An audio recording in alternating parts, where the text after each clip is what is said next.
My daughter banned me from the $150,000 Paris wedding I paid for, just because I do not speak French. She emailed me saying your presence will embarrass me in front of my French in-laws. I decided to teach her a lesson. The next morning I woke up to 23 missed calls. If you have ever been treated like a walking wallet by your own family, hit that like button and subscribe. My name is Harrison Cole. I am 73 years old, and I have lived in Chicago my entire life. I am not a fancy man. My hands are rough like sandpaper from 50 years of pouring concrete and framing houses in the freezing Illinois winters. I built my construction business from nothing. I started as a laborer mixing mortar until my back felt like it was breaking, and I ended up owning the company. I worked 18-hour days so my daughter Madison never had to lift anything heavier than a textbook. It was 3 a.m. on a Tuesday. My apartment was quiet. The kind of quiet that rings in your ears when you live alone. On my dining table sat a battered leather suitcase I had bought 20 years ago. Next to it was a first-class ticket to Paris for a flight leaving at 10 a.m. I was supposed to be excited. My little girl was getting married in a castle in France. A real castle. The Château de Villette. I had seen the pictures. It looked like something out of a fairy tale movie. It should have been the proudest moment of my life. I was folding my best suit, the charcoal gray one I bought specifically for this trip, when my phone buzzed on the table. The screen lit up the dark room. It was an email from Madison. The subject line made my stomach drop. It just said, "Do not come urgent." My hands were shaking a little as I picked up the phone. I thought maybe there was an emergency. Maybe the wedding was off. Maybe she was hurt. But as I read the words, the air left my lungs. It was not an accident. It was an execution. The email read, "Dad, please do not get on the plane.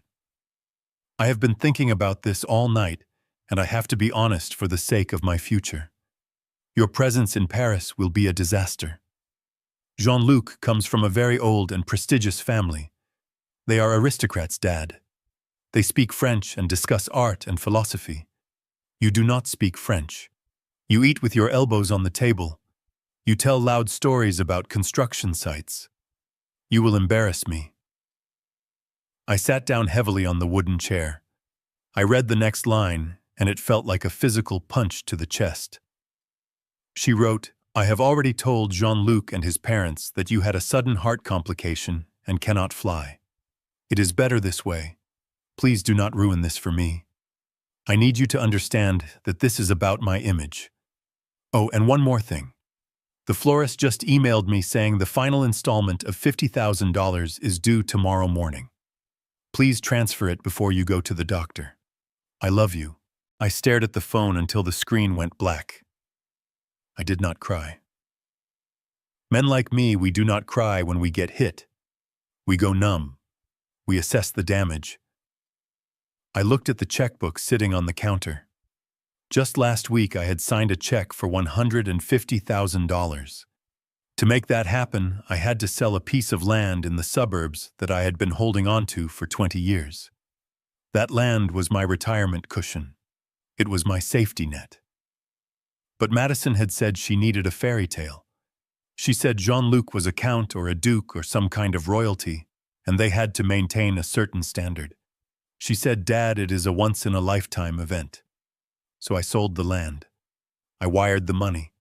I looked around my apartment. It is a modest place. 2 bedrooms, old furniture. I drive a Ford truck that is 10 years old. I have never bought myself a luxury car. I have never bought designer clothes. Every extra dollar I ever made went into Madison. Private schools, ballet lessons, summer camps in Europe, university tuition that cost more than my first house. I wanted her to have the world I never had, and apparently I succeeded. I gave her a world where I no longer fit in. I sat there in the dark for a long time. I remembered the day she was born. I remembered holding her in the hospital parking lot, promising her that I would always take care of her. I remembered her high school graduation when she looked at my work boots and asked me to wait in the car so her friends would not see me. I should have seen the signs then. I picked up the phone and dialed her number. It was 10 in the morning in Paris. She should be awake. She answered on the second ring. In the background, I could hear clinking glasses and loud laughter. There was classical music playing. "Hi, Dad," she said.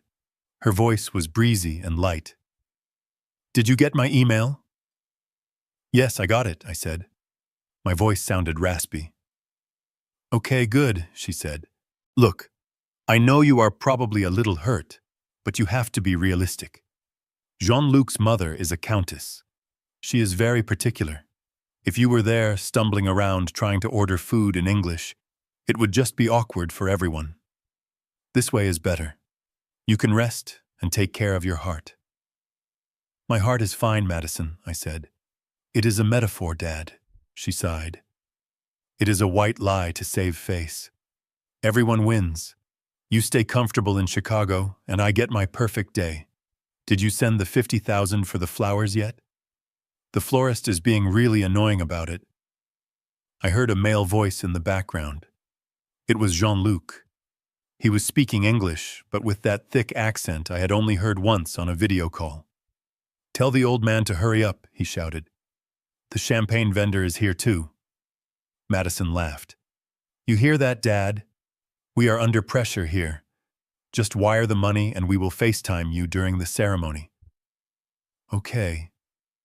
She did not even ask how I was feeling. She did not apologize. She just wanted to make sure the check cleared. I realized then that I was not her father. I was not a person to her. I was a resource. I was an ATM machine that breathed. I looked at the photo of my wife Catherine on the mantel. She passed away 10 years ago. She was the soft one. She always told me I was too hard on the crews at work, but too soft on Madison. She used to say, "Harrison, you are teaching her that money grows on trees." I looked at Catherine's smiling face and I whispered, "I am sorry, honey, but our little girl is broken." I took a deep breath, the kind of breath you take before you lift a heavy beam. "Okay, Madison," I said. "I understand." Really, she sounded relieved. "Oh, thank you, Daddy. You are the best. I knew you would understand. It is just business, really. It is about branding." "Yes," I said. "It is just business. I will not embarrass you anymore." I hung up the phone. I stood up and walked to the table. I picked up the first-class ticket to Paris. It cost me $4,000, non-refundable. I ripped it in half. Then I ripped it again and again until it was just confetti on my floor. I looked at the clock. It was 4 in the morning. I picked up my phone again and scrolled through my contacts until I found Sarah Jenkins. Sarah has been my lawyer for 30 years. She is a shark. She handled every contract dispute I ever had in the construction business. She knows where every skeleton is buried, and she knows how to use a shovel. I pressed call. She answered on the 4th ring, her voice thick with sleep. "Harrison, it is 4 in the morning. Is the building on fire?" "No, Sarah," I said. "But I need you to wake up. We have work to do." "What kind of work?" she asked. "I need to cancel some contracts," I said. "Harrison, what are you talking about?" "The wedding," I said.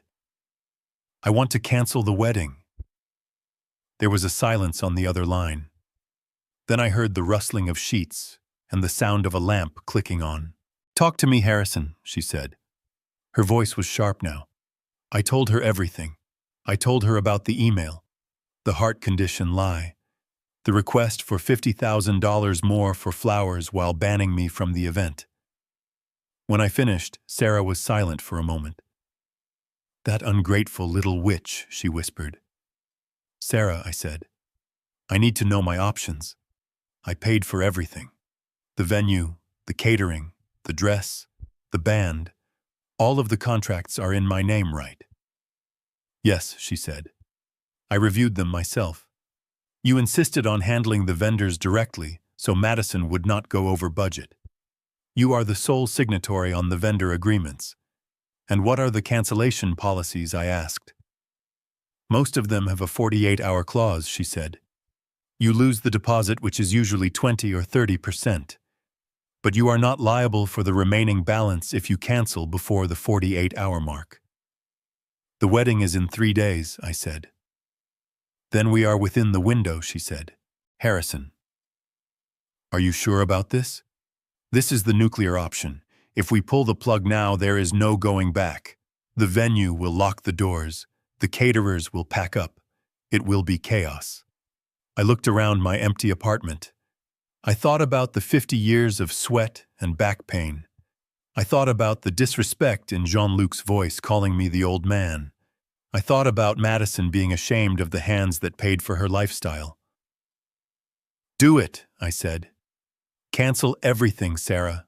The castle, the food, the music, the dress. If she wants a wedding, she can pay for it herself. Consider it done, she said. I am firing up my laptop right now. Harrison, go make yourself a coffee. This is going to be a long morning. I walked into my kitchen and started the coffee pot. The smell of dark roast filled the small room. I sat by the window and watched the sun start to rise over the Chicago skyline. I felt a strange sensation in my chest. It wasn't guilt. It wasn't sadness. It was relief. For the first time in 28 years, I was done being the wallet. I took a sip of coffee and checked my email on my phone. Sarah was fast. I saw the carbon copy emails hitting my inbox one by one. To Chateau de Villette. Notice of cancellation of services regarding the Cole wedding. To Le Grand Catering Paris. Notice of contract termination, effective immediately. To Vera Wang Paris. Cancellation of custom order. To the Royal Symphony Orchestra. Cancellation of booking. I watched the emails go out. Each one was a bomb dropping on my daughter's perfect aristocratic fantasy. 10 minutes later, my phone buzzed with a notification from my bank app. The chateau had processed the cancellation. They kept the $20,000 deposit, but the $60,000 hold for the final payment was released back to my account. Then the catering company, $45,000 released. Then the dress, $25,000 released. In the span of 30 minutes, I had recovered over $100,000. But I knew the money wasn't the point. The point was what was happening in Paris right now. It was midday there. Lunchtime. Madison and her in-laws were probably sitting down for a tasting menu or touring the grounds of the castle. I imagined the moment the venue manager would walk up to their table. I imagined the polite but firm French accent telling them that the credit card on file had been removed and the contract voided. I imagined the look on Jean-Luc's face when he realized the gravy train had just derailed. I poured myself a second cup of coffee. My phone sat on the table. The screen was black and silent, but I knew it wouldn't stay that way for long. The storm was coming, and for the first time in my life, I wasn't going to try to shelter Madison from the rain. I was going to let her get wet. I leaned back in my chair. Let them call, I whispered to the empty room. I am not a diplomat. I am a builder. And today I am tearing it all down. Sarah's voice on the other end of the line shifted instantly. One moment she was groggy with sleep, and the next she was the sharp attorney who had saved my business from bankruptcy back in '98. I could hear the rustling of covers and then the distinct click of a bedside lamp.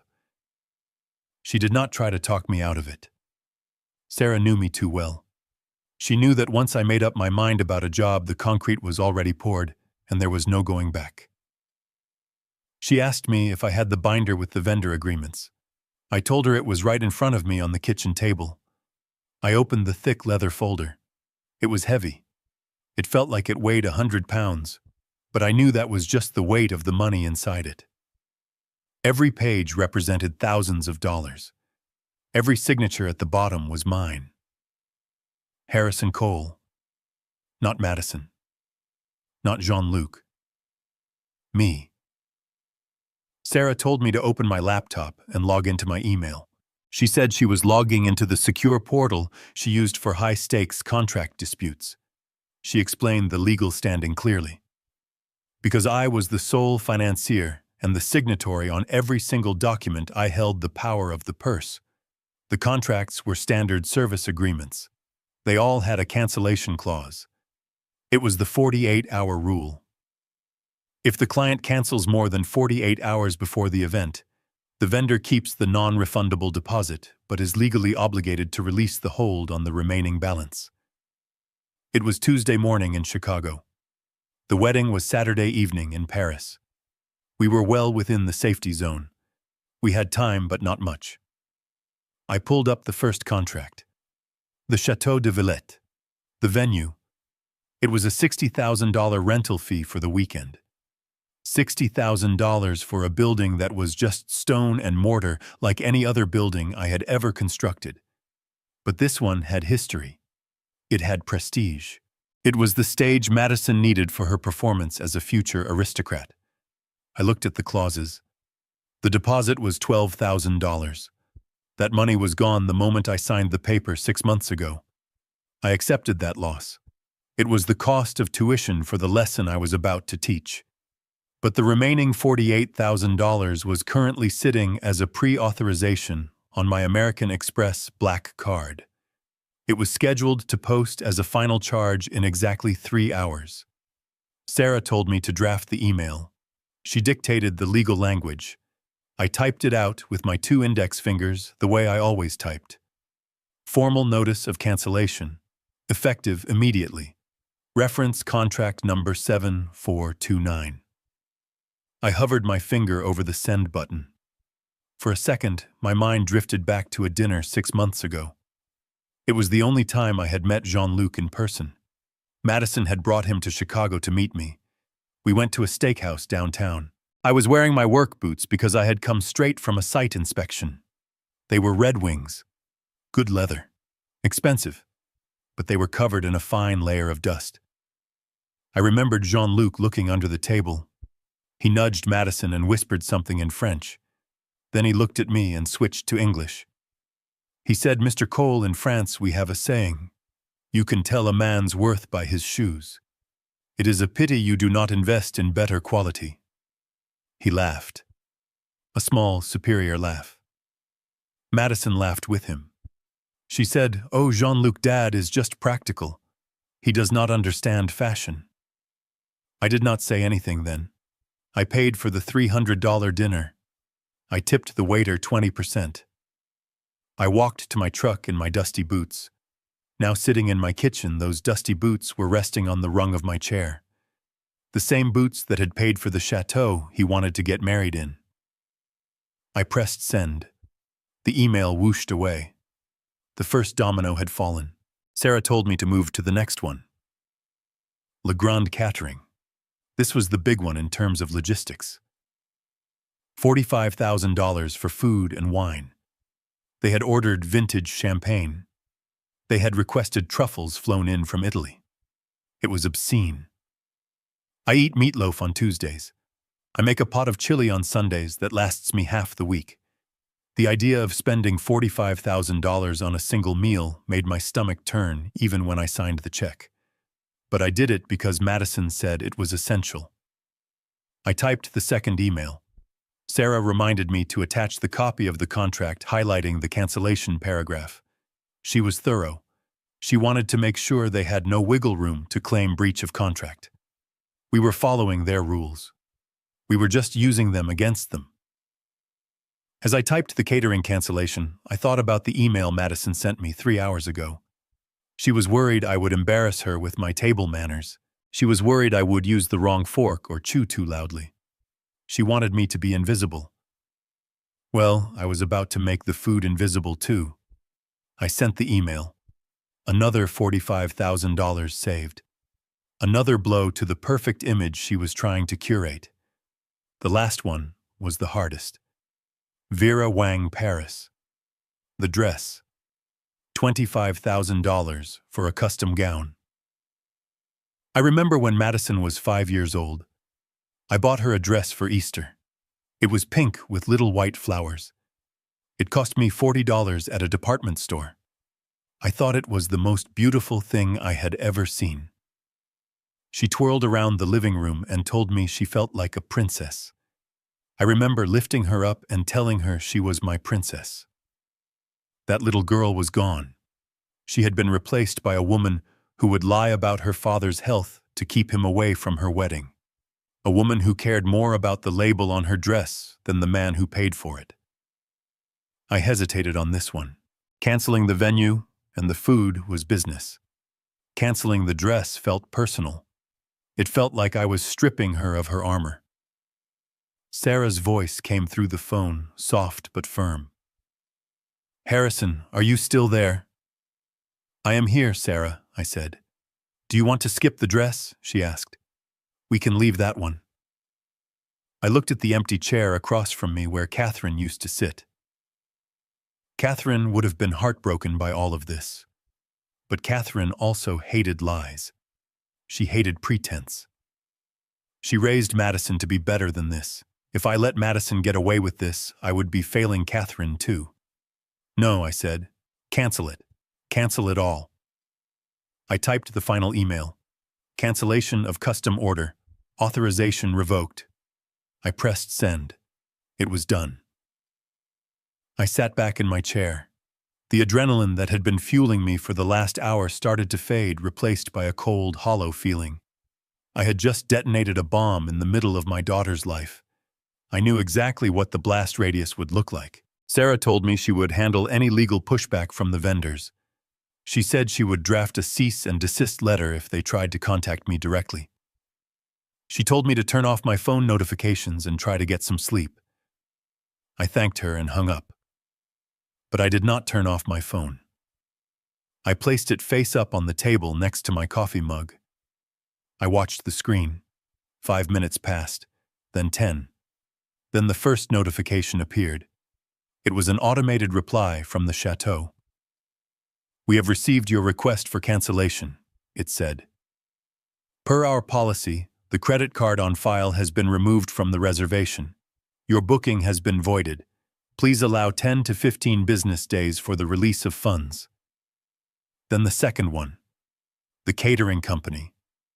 Contract terminated. Then the third. The dress shop. Order canceled. It was real now. The systems were updating.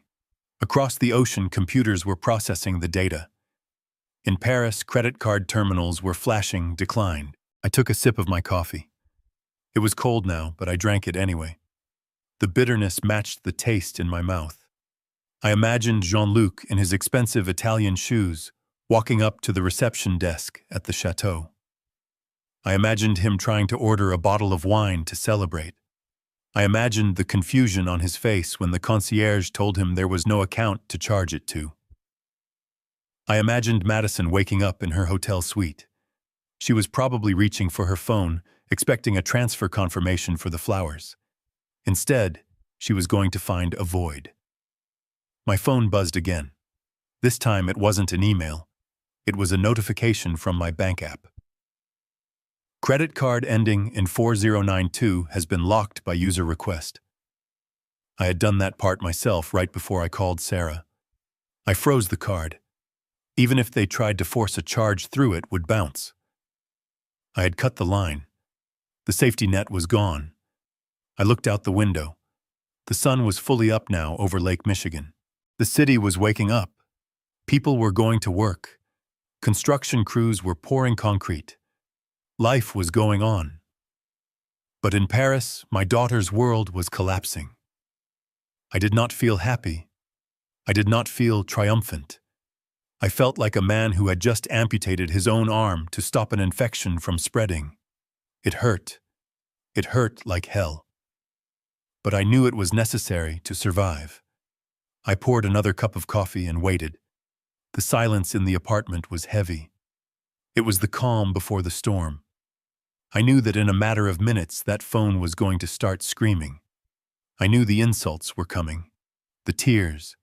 The rage. Let them come. I was Harrison Cole. I had weathered blizzards, recessions, and the death of my wife. I could weather the anger of a daughter who forgot where she came from. I took a deep breath and watched the phone. The screen lit up. Incoming call, Madison. I let it ring. I watched the phone vibrate against the wood of my kitchen table. It started as a low hum, a single buzz that I could have ignored. But then it came again. And again. Within seconds, the phone was not just buzzing, it was dancing across the surface like a jackhammer, trying to break through concrete. The screen lit up the dark kitchen with a strobe light effect flashing name after name. Madison. Jean-Luc. Madison again, unknown number, Madison. It was 2 a.m. in Chicago, which meant it was 8 a.m. in Paris. The city of light was waking up, and my daughter was waking up to a nightmare of my creation. I did not pick it up immediately. I sat there with my cold coffee watching the chaos I had unleashed. The silence of my apartment was gone, replaced by the aggressive mechanical vibration of 23 missed calls and 50 text messages piling up on the lock screen. It felt like I was watching a demolition countdown. I had pressed the button hours ago, and now the building was finally collapsing. I reached out and silenced the ringer, but I did not turn the phone off. I needed to see this. I needed to witness the fallout. I unlocked the screen and opened the messaging app. The timeline of the texts told a story better than any book I had ever read. It started with confusion. The first message from Madison came in at 1:15 in the morning, my time just as the business day was starting in France. Dad, there is a problem with the card on file for the flowers. It says declined. Please call the bank ASAP. 10 minutes later, another one. Dad, are you awake? The venue manager just called our room. He says there is a flag on the account. Call me now. Then the tone shifted. The denial phase was over and the panic was setting in. Dad, why did I just get an email from Vera Wang saying my dress order is canceled? This is not funny. Pick up the phone. Then came the rage. What the hell are you doing, Harrison? That one was from Jean-Luc. He had never called me Harrison before. It was always Mr. Cole, or usually just him talking about me in the third person to Madison. Now he was addressing me directly, and he was angry. I scrolled down. The messages became a blur of desperation and threats. You are ruining my life. Everyone is laughing at us. If you do not fix this in the next 10 minutes, I will never speak to you again. You are a bitter, jealous old man. I hate you. I read every single one of them. Each word was a brick being removed from the wall that had separated me from the truth for so long. My daughter did not love me. She loved the lifestyle I provided. And now that the lifestyle was gone, the love had evaporated like water on hot pavement. I went to the voicemail tab. There were 12 messages. I pressed play on the first one from Madison. Dad. She was crying. Not the soft tears of a heartbroken bride, but the jagged, gasping sobs of a child who dropped her ice cream. Dad. Please tell me this is a mistake. The hotel says we have to vacate the suite by noon because the payment for the week was retracted. They are going to kick us out. Jean-Luc's mother is furious. You have to fix this. Please. I skipped to the next one. Jean-Luc. Listen to me, old man. I do not know what kind of game you are playing, but you are messing with the wrong people. My family is powerful in this city.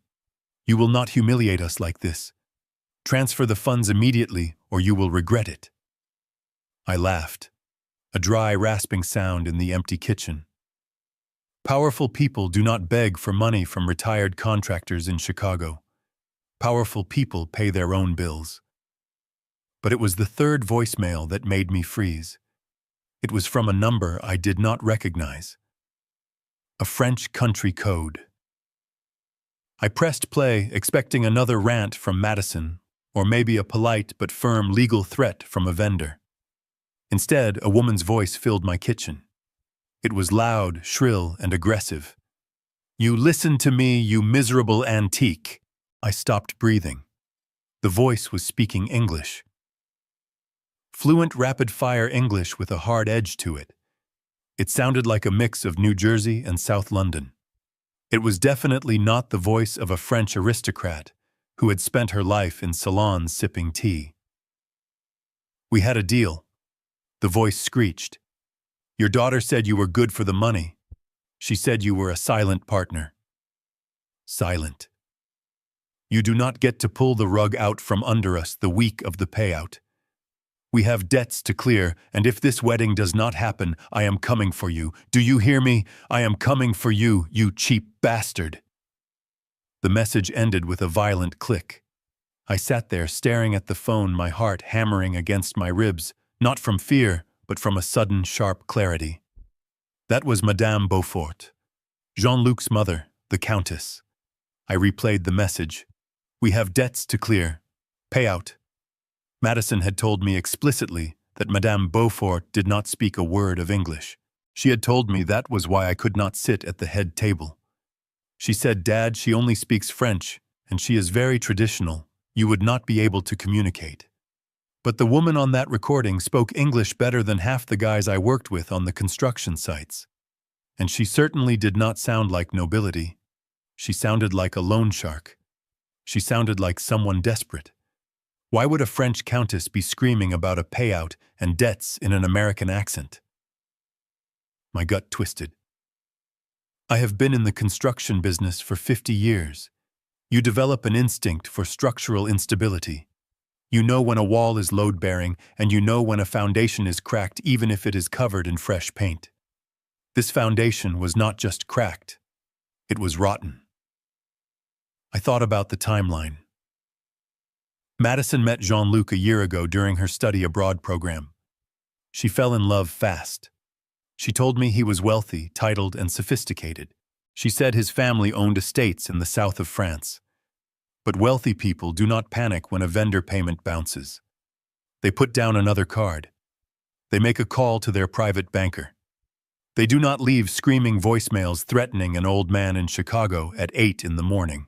And they definitely do not lie about speaking English. I stood up and paced the small kitchen floor. My dusty work boots sat in the corner where I had left them. I realized then that this was not just about my daughter being ashamed of me. This was about isolation. They wanted me to stay in Chicago, not because I was embarrassing, but because I was a witness. If I went to Paris, I would see the truth. If I sat at a dinner table with Madame Beaufort, I would realize she was a fraud. They needed my money, but they could not afford my presence. Madison knew. She had to know.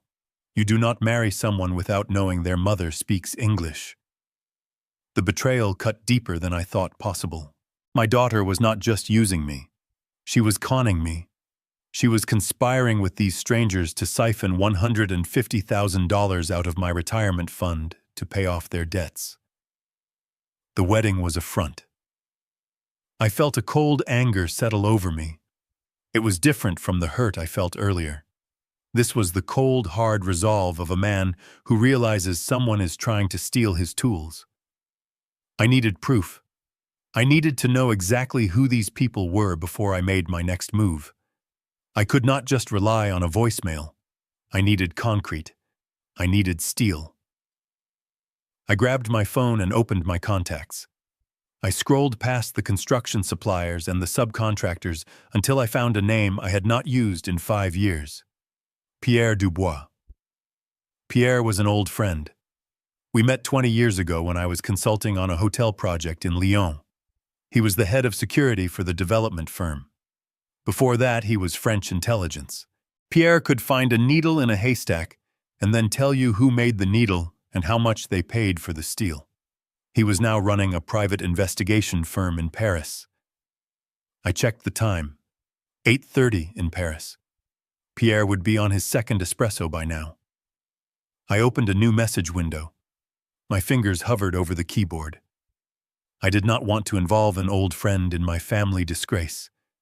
It was shameful. But I needed eyes on the ground.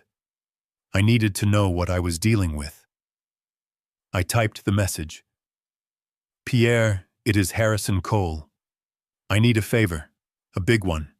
I need a background check on a family in Lyon. The Beauforts, Jean-Luc and his mother. They claim to be aristocracy. I think they are frauds. Check for debts. Check for criminal records. Check everything. I am wiring $5,000 to your account as a retainer. I need answers immediately. I hit send. Then I sent a second text. Also check my daughter, Madison Cole. See if her name is attached to any of their financial documents. That last one hurt to type. Asking a private investigator to look into your own child is a line you never think you will cross. But Madison had crossed the line first when she lied about my heart condition to keep me away from the scene of the crime. I put the phone down. The notifications were still coming in. Madison was texting again. Dad, please pick up. Mom would not want this. I stared at the screen. She was using Catherine against me now. That was her ace in the hole. She knew I had a soft spot for her mother's memory. But she was wrong. Catherine would not want this. Catherine would be the one tearing down the gates of that castle with her bare hands if she knew her daughter was involved in a scam. I did not reply. I walked to the window and looked out at the street. The city was fully awake now. The noise of traffic was drifting up from below. I had triggered the explosion. Now the dust was settling, and I was starting to see the shape of the rubble. My phone buzzed with a reply from Pierre. Harrison, it has been a long time. I am on it. Give me 2 hours. If they are who they say they are, I will tell you. If they are not, I will find out who they are hiding from. I let out a breath I didn't know I was holding. 2 hours. In 2 hours, I would know if my son-in-law was a count or a conman. I went back to the coffee pot. I poured the dregs into my mug and drank it black and bitter. I was not going back to sleep. I was going to war. 2 hours. Pierre said he needed 2 hours, and Pierre was a man who operated with the precision of a Swiss watch. I sat at my kitchen table in Chicago watching the second hand on the wall clock tick past the 12. It was now 4:30 in the morning. My eyes felt like they were filled with sand, but my mind was wired tight. The adrenaline of the cancellation had faded, leaving behind a cold dread. I was not afraid of Jean-Luc or his mother. I was afraid of what I was about to find out about my own flesh and blood. The laptop screen blinked. A secure file transfer from Pierre arrived in my inbox. No subject line, just a paperclip icon and a file size that suggested a lot of dirty laundry. I clicked download. The file opened, and the first thing I saw was a photograph. It was not a castle. It was not a manor. It was a peeling gray apartment complex on the outskirts of Lyon. There was laundry hanging from the balcony railing and a rusted Citroën parked in front. The address listed was the current residence of the Beaufort family. I scrolled down to the financial summary. It was a sea of red ink. The Beaufort family was not aristocracy. They were destitute. Madame Beaufort, the woman who had screamed at me on the voicemail claiming to be a countess, was actually Marie Beaufort, a former shift supervisor at a textile factory who had been laid off 5 years ago. She had a record for passing bad checks and 2 civil judgments against her for unpaid rent. Then there was the boy, Jean-Luc. Pierre had dug deep. Jean-Luc was 30 years old and listed as unemployed for the last 18 months. Before that, he was an insurance salesman in a cubicle farm. He had been fired for cause, embezzlement. It was a small amount, just enough to get him terminated without a prison sentence, but enough to blacklist him from the industry. But the real smoking gun was the debt. Pierre had found records from a private credit agency in Monaco. Jean-Luc had a gambling problem. A big one. He owed $200,000 to a private lender. The kind of lender who does not send polite letters but sends guys with baseball bats. I did the math in my head. The wedding budget was $150,000, plus the $50,000 Madison had demanded for flowers at the last minute. That was exactly $200,000. My stomach turned over. This was not a wedding. It was a heist. They were washing my retirement money through vendors to pay off a gambling debt before Jean-Luc got his legs broken. The urgency, the screaming, the panic, it all made sense now. They did not care about the flowers or the food. They needed the cash flow to stop the sharks from circling. But as bad as that was, it was the next section of the report that broke me. Pierre had included a folder labeled Madison Cole Background. I hesitated. Why would I need a background check on my own daughter? I raised her. I knew her. Or I thought I did. I clicked the folder. Inside were screenshots from social media profiles I had never seen before. Madison had blocked me on these accounts years ago. There were also scanned copies of documents she had submitted to French immigration and the wedding registry. I zoomed in on a wedding announcement posted on a high society French blog. It was a picture of Madison and Jean-Luc looking glamorous on a boat in the Seine. The caption read, Jean-Luc Beaufort, Count of Lyon, to wed Madison Cole, heiress and daughter of the late Harrison Cole, distinguished American diplomat. The late Harrison Cole. I sat back in my chair and let those words sink in. Deceased. She had killed me. I scrolled further. There were forum posts where she discussed her tragic backstory. She told people her father had died of a heart attack years ago, leaving her a massive trust fund. She claimed her mother was a socialite from New York. She erased 50 years of construction sites. She erased the concrete dust and the calluses. She erased the Ford truck and the small apartment. And she erased me. I realized then why she had banned me from the wedding. It was not because I did not speak French. It was not because I would use the wrong fork. It was because if I walked into that room breathing and talking with my rough Chicago accent, and my builder hands, her entire house of cards would collapse. I was the evidence that she was a liar. My existence was the only thing standing between her and the fantasy life she had constructed. She had told them I was dead to elevate herself. She had turned me into a ghost so she could play the role of the grieving heiress. I looked at my hands resting on the table. They were shaking. Not from fear, but from a rage so deep it felt cold. I had worked until my back gave out to give her this life. I had sacrificed my own comfort, my own retirement, so she could have everything. And in return, she had buried me before I was even cold. The phone rang. It was Pierre calling via an encrypted app. I picked up immediately. Harrison, Pierre said. His voice was grave. Did you read the file?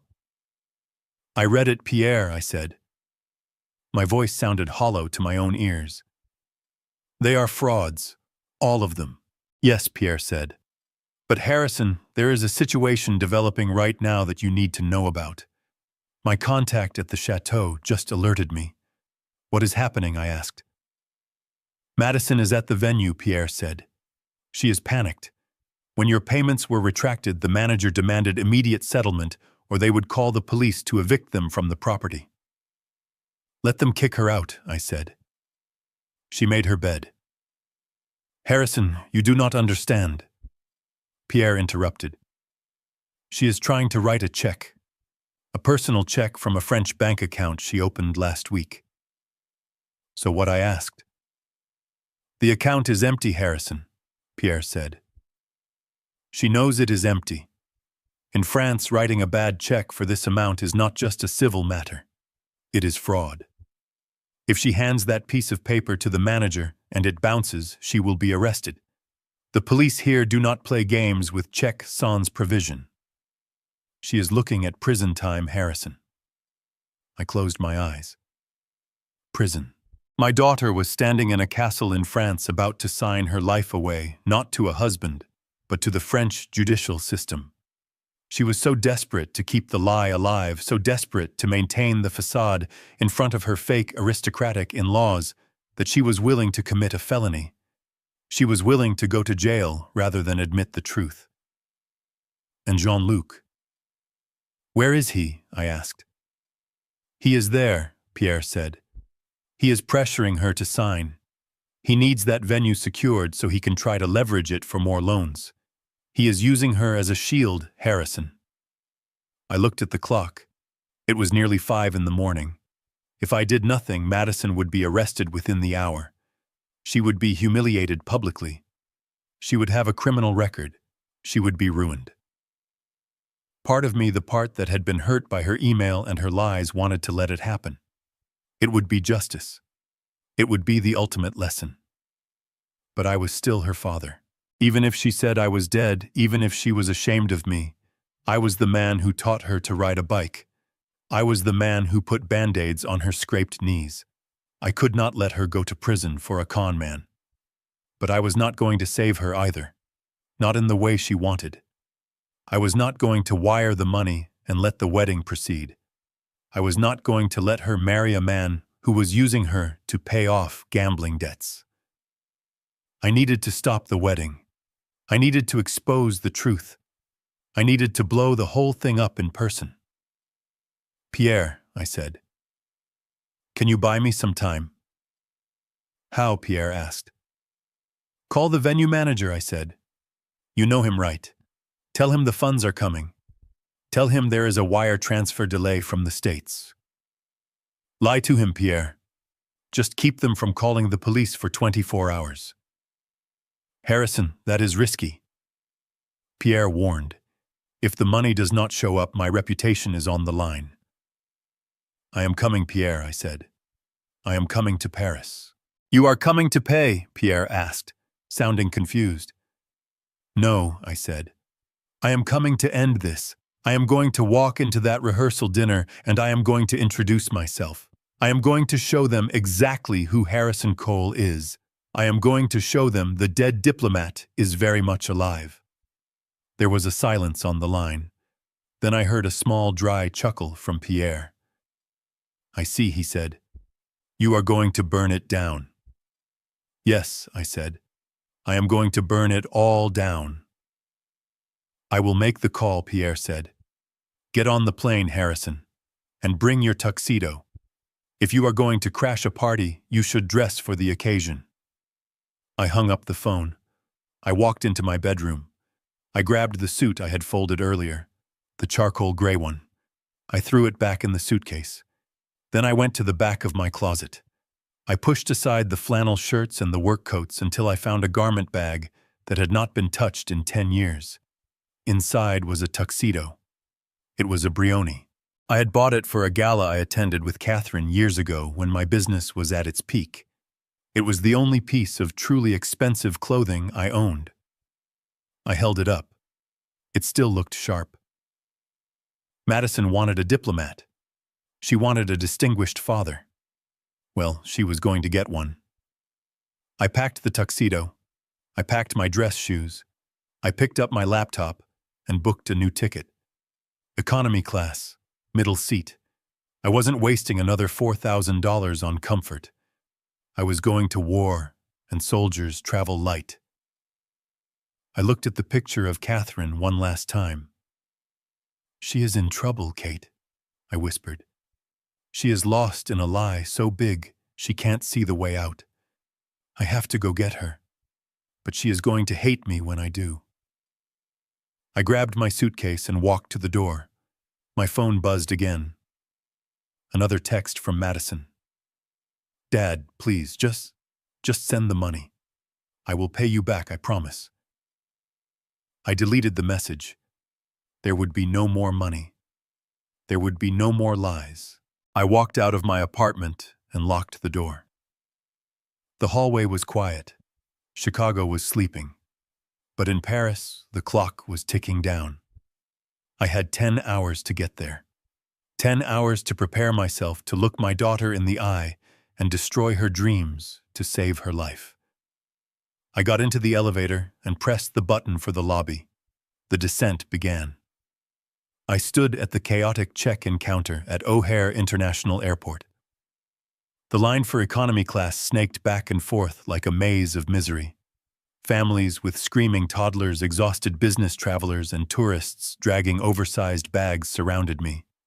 Usually when I traveled, especially for something as significant as my daughter's wedding, I flew first class.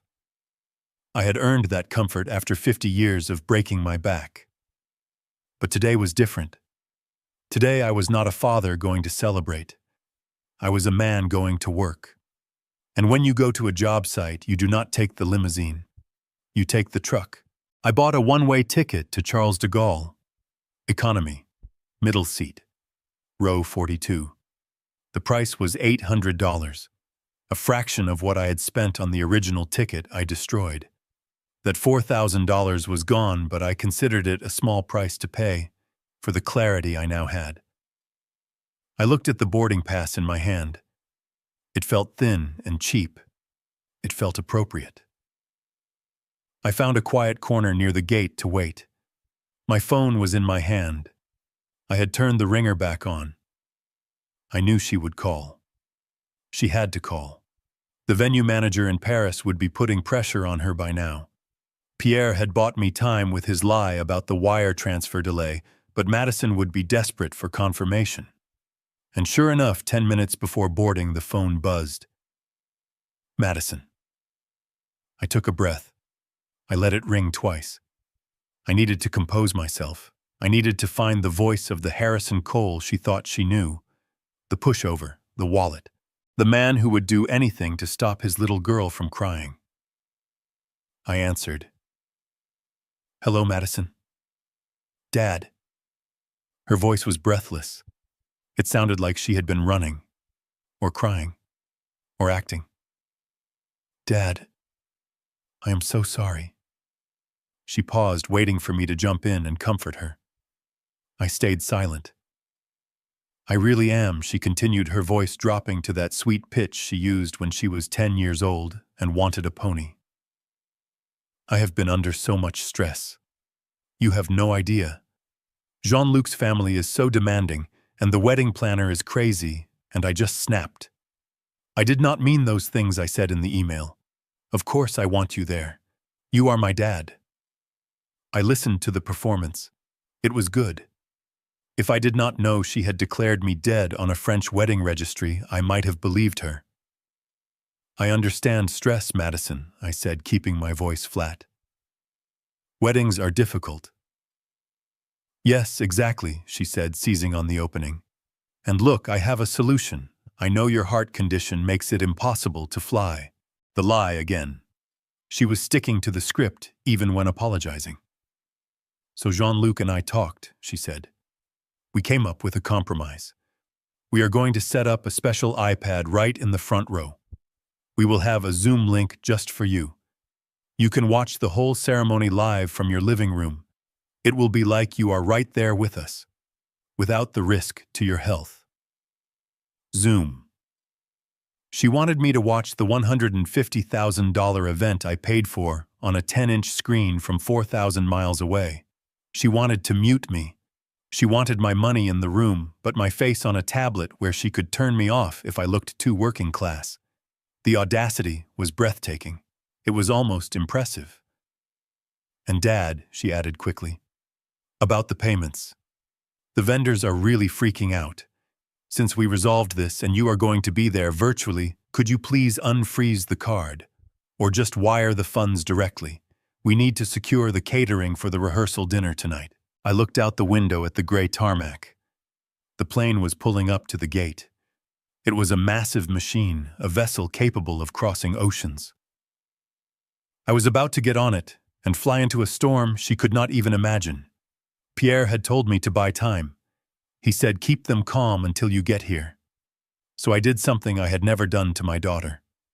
I lied to her face. You are right, Madison, I said. Zoom is a good compromise. It is safe. I could hear her exhale on the other end of the line. The relief was palpable. Oh, thank God, she said. Thank you, Dad. I knew you would be reasonable. I am at the bank right now. I lied. I am speaking with the manager to override the security hold on the transfers. It takes time because of the international amount. But I am signing the paperwork. You are, she asked. Her voice spiked with greed. You are sending it all of it, I said. The venue, the food, the flowers, everything you need. Just tell the manager the confirmation is coming. Tell them to hold the reservation. I love you, Dad, she squealed. You are saving my life. I will send you the Zoom link as soon as we set it up. I love you too, honey, I said. And then I hung up. I felt a wave of nausea hit me. Lying to your child goes against every instinct a parent has. We are wired to protect them, to be truthful, to guide them. But I was not protecting her anymore. I was hunting a predator. And predators do not get the truth. They get bait. I had just baited the trap. She would tell Jean-Luc and his mother that the money was coming. They would relax. They would keep spending. They would dig the hole deeper, thinking I was filling it with cash. And when I arrived, I would kick the ladder away. They called my boarding group. Group 5. The last group. I walked down the jet bridge. The air was stale and smelled of jet fuel. I found my seat. It was tight. My knees pressed against the plastic back of the seat in front of me. The man next to me was already asleep, his elbow encroaching on my armrest.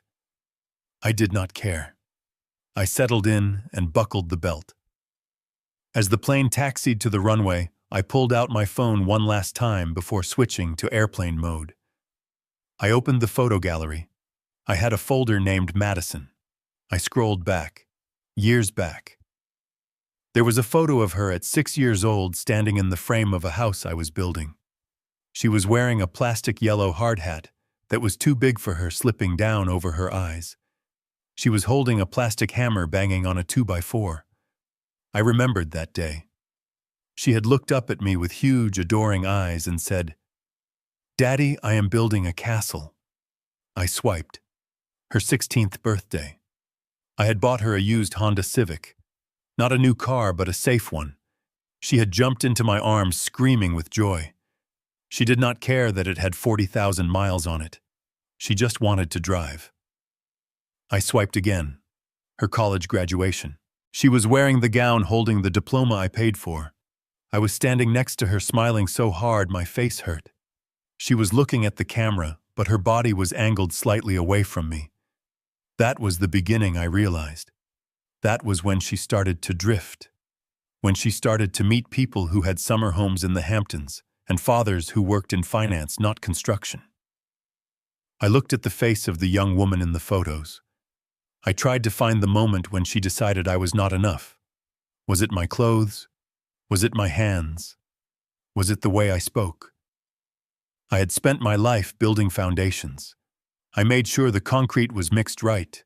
The rebar was tied tight. The footings were deep. I thought I had done the same with her. I thought I had built a person with a strong moral foundation, a person who valued hard work and honesty. But somewhere along the line, the blueprints had changed.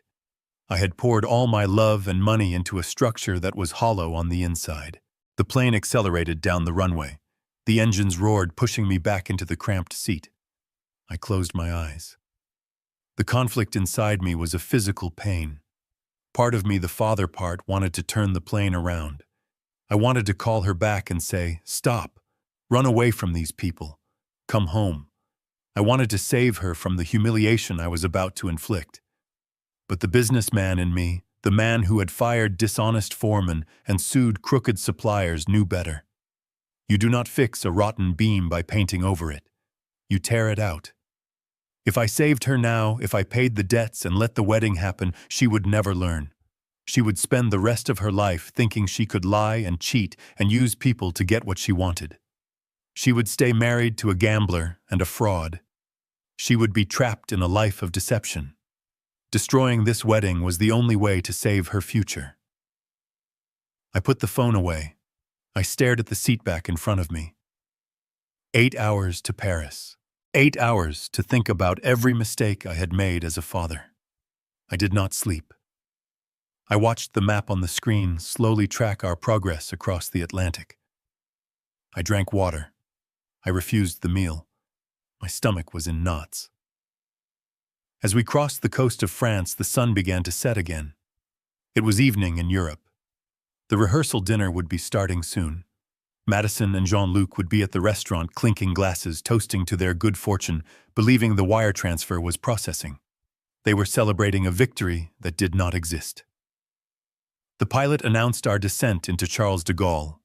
The plane banked, and I saw the lights of Paris sprawling out below. The city of lights. It looked beautiful from up here. Peaceful. But down there in the streets, my family was a crime scene waiting to happen. The wheels touched the tarmac with a jolt. The reverse thrusters roared. We slowed down, taxiing toward the terminal. Everyone around me stood up, reaching for bags, checking watches, eager to start their vacations or get to their meetings. I stayed seated until the aisle cleared. I grabbed my bag. I walked off the plane. As I entered the terminal, the rush of foreign voices surrounded me. French, German, Spanish. I did not speak any of them. Madison was right about that. I was an outsider here, but the language of money was universal, and I spoke that fluently. I stopped near the baggage claim and turned my phone on. It buzzed instantly. A flood of notifications came through. More missed calls from Madison. More texts from Pierre updating me on the location of the dinner. But one notification stood out. It was a text message from my bank in Chicago. It was marked Urgent Fraud Alert. I opened it.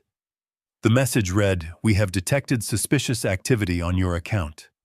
Multiple failed login attempts from an IP address in Paris, France. User attempted to reset password using your social security number. Access has been blocked." I stared at the screen. It was not a vendor trying to charge a card. It was a login attempt. Madison. She had my social security number. She knew my security questions. When the wire transfer did not arrive, she did not just wait. She tried to break into my account. She tried to hack her own father to steal the money she thought she was owed. She was not just desperate. She was criminal. That was the drop that made the cup overflow. That was the moment the last thread of guilt snapped. She had tried to rob me, not metaphorically, literally. I looked up from the phone. My reflection stared back at me from the glass doors of the exit. I looked tired. I looked old. I looked like a man who had traveled 4,000 miles to find out his daughter was a thief. I put the phone in my pocket. I adjusted my jacket. I was Harrison Cole. I built skyscrapers. I built bridges. And tonight, I was going to dismantle a wedding. I walked through the sliding doors and into the Paris night. Pierre was waiting, and the rehearsal dinner was just beginning. Pierre was waiting for me at a small café in the Montmartre district, away from the tourist traps and the prying eyes of the city center. It was a place where locals drank strong coffee and smoked cigarettes with an intensity that suggested they were trying to burn down the filter. I spotted him immediately. He looked older than I remembered, but his eyes were the same.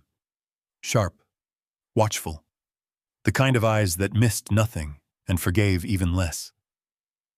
He was sitting at a corner table with a thick manila envelope resting next to his espresso. I sat down across from him. I did not order. My stomach was still churning from the flight and the fraud alert from my bank. Pierre did not waste time on pleasantries. He tapped the envelope with a manicured fingernail. "Harrison," he said, his voice low and gravelly, "you are not going to like this." "I did not come here to like things, Pierre," I said. "I came here for the truth. Give it to me." He slid the envelope across the zinc table. "It is worse than gambling debts," he said. "Jean-Luc is not just a degenerate gambler. He is a predator." But Harrison, he did not do this alone. I opened the envelope. The first document was a prospectus. It was a glossy brochure for an investment opportunity in a tech startup based in Lyon. It looked legitimate at first glance. But then I saw the names on the board of advisors. Listed right there in bold print was Harrison Cole, former U.S. ambassador, senior diplomatic advisor. I felt the blood drain from my face. They used my name, I whispered. Pierre nodded. They did not just use your name. They used your credit rating. They used your reputation. Madison and Jean-Luc have been soliciting investments from wealthy families in Lyon and Monaco. They have been selling shares in a company that does not exist, claiming that you are the silent backer. They told investors that your diplomatic status guaranteed the funds were tax-exempt and secure. I turned the page. There were lists of victims. A retired teacher who lost her pension. A small business owner who mortgaged his shop. Madison was the face of the operation. Pierre continued. She played the part perfectly. The wealthy American heiress. The daughter of the great diplomat. She charmed them, Harrison. She looked them in the eye and took their money, promising them returns that were impossible. She told them her father was too busy with international affairs to meet them, but that he sent his personal regards. I felt sick. Physically sick. I had raised her to be honest. I had punished her when she stole a candy bar at age 5. I had lectured her on the importance of a handshake deal. And she had turned into a grifter. She is not just a liar, I said, my voice trembling. She is a criminal. Pierre nodded. And she is running out of time. The investors are getting restless. They were promised a payout after the wedding. They think the wedding is the merger event where the funds will be released. That is why the wedding has to happen. It is not about love. It is about buying time before the Ponzi scheme collapses. And the debts, I asked. The gambling debts are real, Pierre said. Jean-Luc took the investment money and went to the casinos. He lost it all. $200,000 of other people's money. That is why they needed your $150,000. Not for the flowers. Not for the venue. But to pay off the most dangerous of the investors before he goes to the police. I closed the folder. The weight of it felt like a slab of granite on the table. My daughter was not just embarrassed by me. She was terrified of me. Because if I showed up and told the truth that I was a contractor, not a diplomat, the investors would realize they had been conned. The police would be called. The house of cards would fall. Where are they now? I asked. Pierre checked his watch. Right now they are at Le Grand Vefour, he said. It is a historic restaurant near the Palais Royal. Very expensive. Very exclusive. It is the location for the rehearsal dinner. I stood up. I am going there, I said. Pierre reached out and grabbed my wrist. His grip was surprisingly strong. Sit down, Harrison, he said. You cannot just storm in there. They have security. If you make a scene, they will throw you out and Madison will spin it. She will tell everyone you are the crazy estranged relative she warned them about. She will use your anger against you to validate her lies. I sat back down. He was right. I needed leverage. I needed to be undeniable. How do we get in? I asked. Pierre smiled. It was a cold smile. A smile that reminded me why he was so good at his job. The owner of Le Grand Vefour is my cousin Michel, he said. He called me an hour ago. He is very stressed. Why, I asked. Because the reservation for tonight is for 30 people, Pierre said. The bill is estimated at 20,000 euros, and Madison has only paid a 5,000 euro deposit. The contract states the full balance must be paid before the first bottle of wine is opened. I remembered the text messages, the panic, the credit cards being declined. She does not have the money, I said. No, she does not, Pierre agreed. She gave Michel a check this morning, a check from that empty French bank account. Michel has not run it yet, but he suspects it is bad. He is holding the table, but he is nervous. He does not want to turn away a high-profile party, but he cannot afford to eat the cost. I reached into my jacket pocket. Before I left Chicago, I had stopped at my bank. I had withdrawn $15,000 in cash and converted another 10,000 into euros at the airport. I was walking around with enough cash to buy a small car.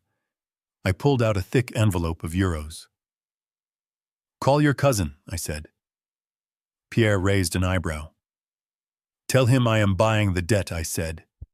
"Tell him I will pay the remaining 15,000 euros right now in cash. I will cover the entire cost of the rehearsal dinner." "And what do you want in return?" Pierre asked. "I want a seat," I said. "I want a seat at the head table.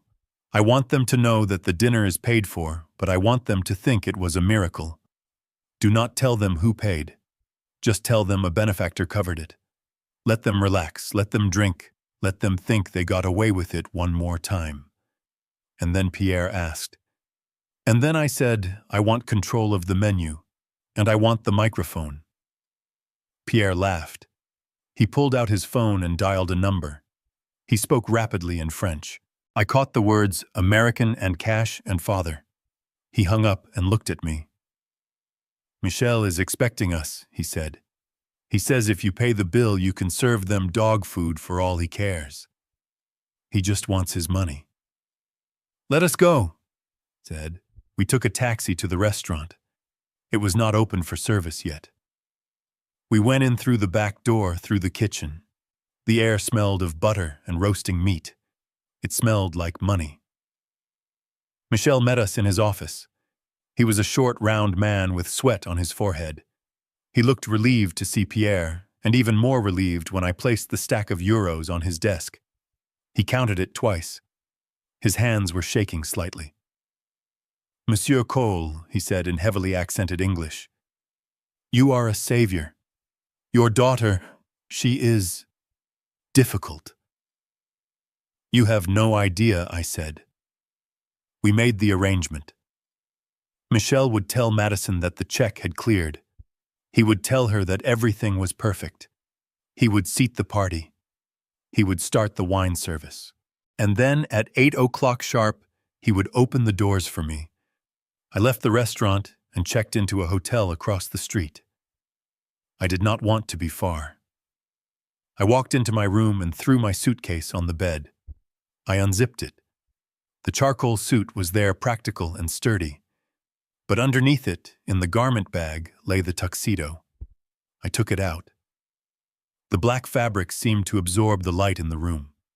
It was silk and wool, Italian. It cost more than my first car.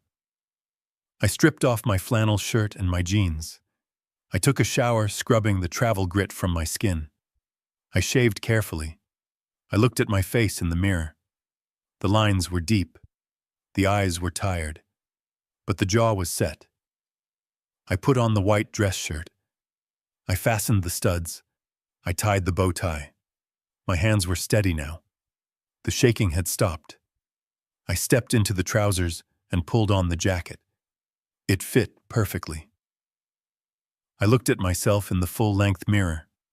The man staring back at me did not look like a contractor. He did not look like a man who mixed cement. He looked like power. He looked like money. He looked like a diplomat. Madison had spent years lying about who I was. She wanted a distinguished father. She wanted someone who commanded respect.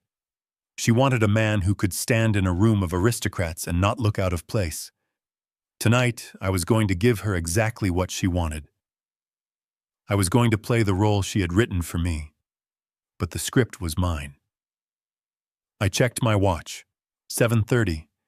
The guests would be arriving. Madison would be putting on her designer dress, thinking she had dodged a bullet. Jean-Luc would be laughing, drinking champagne paid for by a man he thought was a fool. They thought the silence from Chicago meant defeat. They thought I was sitting in my apartment, crying over a broken heart. They had no idea I was across the street adjusting my cufflinks. I walked to the window and looked down at the entrance of Le Grand Vefour. I saw a limousine pull up. I saw Madison step out. She looked beautiful. She looked happy. She looked like a fraud. Jean-Luc stepped out after her, holding her hand, whispering something in her ear. They walked into the restaurant like they owned the city. "Enjoy the appetizers," I whispered to the glass. I put my phone in my pocket. I grabbed the room key. I walked to the door. It was time to introduce myself. I am Harrison Cole, and tonight I am the ambassador of truth. Le Grand Vefour is a place that smells of history and old money. The walls are lined with gilded mirrors and hand-painted frescoes. The velvet banquettes are a deep, rich red. It is the kind of place where Napoleon Bonaparte used to dine. It is the kind of place where a concrete contractor from Chicago should feel small and out of place. But as I stood outside the heavy oak doors checking my cufflinks one last time, I did not feel small. I felt like a wrecking ball painted in gold leaf. Inside, the atmosphere was loud and celebratory. Through the crack in the door, I could see the long table set for 30. The crystal chandeliers cast a warm glow over the guests. They were a mix of Jean-Luc's family and the so-called investors that Pierre had told me about. They looked the part. Men in sharp suits, women in designer dresses. They were laughing, eating, drinking, with the voracious appetite of people who believe the bill is being covered by a ghost. My eyes found Madison immediately. She was sitting at the center of the table next to Jean-Luc. She looked radiant. Her hair was swept up in an intricate chignon, and she was wearing a white cocktail dress that probably cost more than my first work truck. She was holding a glass of red wine, swirling it theatrically. I watched as Michel, the owner, poured another round from a dusty bottle labeled Chateau Margaux, 1982. The bottle was real, but the wine inside was a €10 table red from the corner store. Pierre had arranged that little detail. It was a test. A true aristocrat would have spit it out immediately. But Jean-Luc took a sip, closed his eyes, and nodded solemnly. "Exquisite," he said, his voice carrying over the chatter. "You can really taste the terroir. The notes of blackberry are unmistakable." The investors nodded in agreement, raising their glasses to toast the impeccable taste of the Beaufort family. Frauds. Every single one of them. They were drinking vinegar and calling it nectar because they thought it was free. Madison stood up to make a toast. She tapped a silver spoon against her glass. The room went quiet. "To new beginnings," she said, her voice trembling slightly with emotion, or perhaps with the adrenaline of the con. "And to my father, Harrison Cole. He could not be here tonight because his diplomatic duties in Washington are too demanding. But he sends his love and his generosity. On Monday, when the trust fund is officially released, we will all celebrate the merger of our families and our futures." "Cheers," the table roared. "Trust fund. Diplomatic duties." She was digging the hole so deep she would never climb out. She was not just lying about me, she was selling shares in my imaginary fortune. I signaled to the doorman. He nodded and pushed the double doors open. They swung wide with a heavy, dramatic swoosh. I stepped into the room. I did not rush.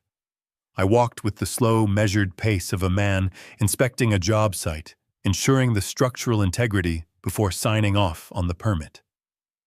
The Brioni tuxedo fit me like armor. The fabric moved with me, silent and expensive. I kept my chin up, my expression unreadable. I looked at no one and everyone at the same time. For a few seconds, nobody noticed. The noise of the toast was still dying down. But then the silence started to ripple outward from the door like a wave. Heads turned. Forks stopped midway to mouths.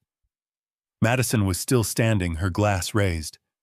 Her eyes swept over the room, smiling until they landed on me. The glass slipped from her fingers. It hit the edge of the table and shattered. Red wine, the cheap €10 swill, exploded across the pristine white tablecloth like a gunshot wound. It splashed onto her white dress, staining the silk crimson. She did not move. She did not breathe. She stared at me as if she were seeing a corpse walking. Her face drained of all color, leaving her pale and ghostly under the chandelier light. Jean-Luc followed her gaze. He turned in his chair. When he saw me, his jaw went slack. The arrogant smile he had worn while tasting the wine vanished instantly, replaced by the raw primal fear of a prey animal spotting a predator in the tall grass. I continued to walk. My dress shoes clicked rhythmically on the parquet floor. Click, click, click. A countdown. The room was deadly silent now. The only sound was the dripping of wine from the tablecloth onto the floor. I stopped 10 feet from the table. I stood tall, my hands clasped loosely behind my back. I let the silence stretch. I let them sweat in it. Madame Beaufort sat to the right of Jean-Luc. She was wearing a heavy necklace that looked like paste jewelry, trying too hard to be diamonds. She leaned in close to her son, her eyes narrowing as she inspected me. She did not recognize me. Why would she? I was the myth. The wallet. She whispered loudly in French, but the acoustics of the room carried her voice straight to me. Qui est le majordome? Who is this? The butler. It was perfect. She thought I was hired help. She thought I was there to serve them. In a way, she was right. I was there to serve them. I was there to serve them a reality check. I looked directly at her. I did not blink. Then I shifted my gaze to the investors, the retired teacher, the shop owner, the people Pierre had told me about. They looked confused, waiting for an introduction, waiting to see how this new character fit into the play. Finally, I looked at Madison. She was trembling. Her hands were gripping the edge of the table so hard her knuckles were white. She looked like she wanted to faint, to disappear into the floorboards. I took one more step forward. Apologies for the delay, I said. My voice was deep, steady, and projected to the back of the room without shouting. It was the voice I used to command crews of 50 men over the noise of jackhammers. It was the voice of authority. Madison flinched as if I had struck her. I surveyed the table, the wasted food, the fake wine, the broken glass. I am the one paying for this dinner, I said, letting the words hang in the air. I looked at Michel standing by the kitchen door and gave him a curt nod. He nodded back, confirming the transaction was complete. The debt was mine. The table was mine. I turned back to the frozen group. May I sit? It was a rhetorical question. I pulled out the empty chair at the head of the table, the one that had been left vacant for the ghost of Harrison Cole. Jean-Luc scrambled to his feet. He knocked his own chair over in his haste. It clattered loudly against the floor, breaking the spell of silence. Mr. Cole, he stammered. His accent was thick, his composure shattered. We thought, the heart condition. The doctors said. Miraculous recovery, I said, cutting him off. Modern medicine is a wonderful thing, Jean-Luc.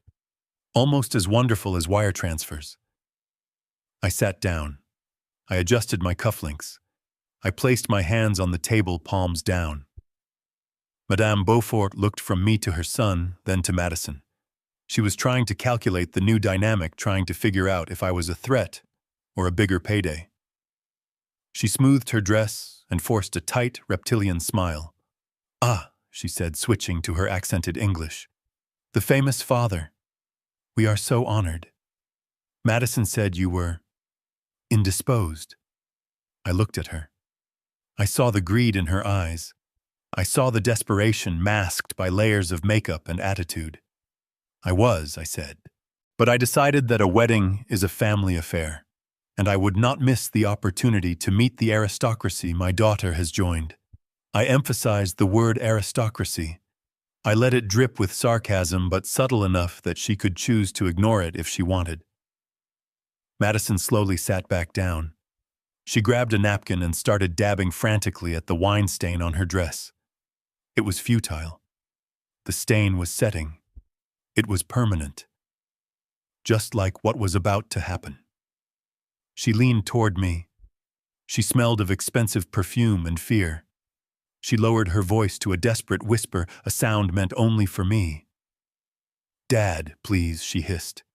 Her eyes were wide, pleading, terrified. Do not say anything. Please, I will explain everything later. I will do whatever you want. Just do not ruin this. Not in front of them. Please, Dad. Play the part. I looked at her. Really looked at her. I saw the little girl in the plastic hard hat. I saw the teenager in the Honda Civic. And I saw the woman who had tried to hack my bank account 4 hours ago. She wanted me to play the part. She wanted the diplomat. She wanted the lie, because the lie was safe. The lie kept the money flowing. The lie kept the investors happy and the sharks away. She thought she could negotiate. She thought this was a hostage situation where she could promise good behavior in exchange for my silence. But she did not understand. I was not here to negotiate. I was here to foreclose. I smiled at her. It was a smile that did not reach my eyes. I reached for the bottle of wine. The fake Chateau Margaux. I poured a glass for myself, filling it to the brim. I lifted the glass. "Ruin it," I whispered back to her, that my voice calm and terrifying. "Honey," I drank the wine. It tasted like vinegar and betrayal. I set the glass down hard. I am just getting started. I did not sit down. Sitting implies I was joining the party. Sitting implies I was a guest. I was not a guest. I was the landlord serving an eviction notice. I turned away from the table, leaving Madison trembling in her wine-stained dress. I walked toward the small raised platform where the three-piece jazz band was playing a soft, inoffensive tune. The saxophone player saw me coming. He saw the look in my eyes and the way I carried myself. He stopped playing mid-note. The bassist followed suit. The drummer froze his sticks in the air. The silence in the room deepened. It was heavy and suffocating, like the air before a tornado touches down. I reached out and took the vintage microphone from the stand. It was heavy chrome cold against my palm. I tapped it once. The sound echoed through the speakers, a sharp thud that made half the room flinch. I looked out at the sea of faces, the Bufords, the investors, the hangers-on, and my daughter. My daughter told me I should not come here, I began. My voice was amplified, filling every corner of the room, bouncing off the gilded mirrors. She sent me an email at 3 a.m. She said, "Dad, do not come. You do not speak French. You will not understand the culture. You will embarrass me." I paused. I let that sink in. I saw Madison close her eyes, tears leaking out. She knew what was coming. She knew there was no stopping it. She was right, I continued. I do not speak French. I do not know the difference between a Bordeaux and a Burgundy. I do not know which fork is for the salad and which is for the fish. I am an ignorant American builder. I took a step closer to the edge of the stage. But there are 2 languages I speak fluently. Better than anyone in this room. I waited. The tension was so tight, it felt like a wire about to snap. I speak money, and I speak truth. And tonight we are going to have a conversation in both. I reached into the inside pocket of my tuxedo jacket. I pulled out the manila envelope Pierre had given me, the one containing the financial autopsy of the Beaufort family. I walked back to the table. I did not hand the envelope to Jean-Luc. I did not hand it to his mother. I tossed it. It spun through the air and landed with a heavy slap right in the center of the table, knocking over a crystal water pitcher.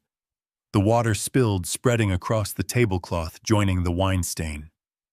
"You call yourselves aristocracy," I said, my voice hard as steel.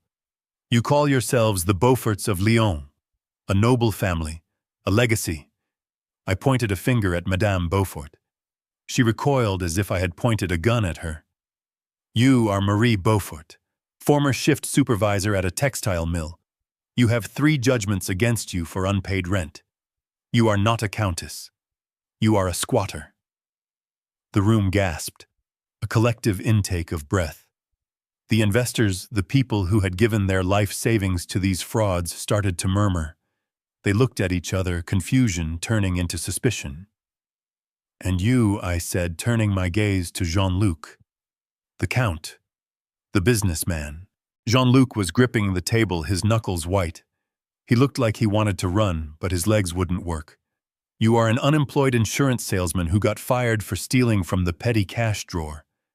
But that is not your biggest problem, is it, Jean-Luc? I walked around the table until I was standing right behind him. I leaned down. Your biggest problem is the 200,000 euros you owe to the casinos in Monaco. That is a lot of roulette wheels, son. That is a lot of bad bets. Jean-Luc flinched. He looked at the investors terrified. He knew that debt was the only reason they were still breathing down his neck. I straightened up and addressed the room again. This wedding, I said, gesturing to the decorations, the flowers, the opulence. This is not a celebration of love. This is a fundraising event. My daughter told me she needed $50,000 for flowers. There are no $50,000 flowers. That money was going straight to a loan shark to keep Jean-Luc's knees intact. One of the investors, a man with gray hair and a kind face, stood up. His name was Monsieur Dubois, the retired teacher Pierre had mentioned. Is this true? He asked, his voice trembling. Is the money gone? I looked him in the eye. It is gone, I said. The tech startup does not exist.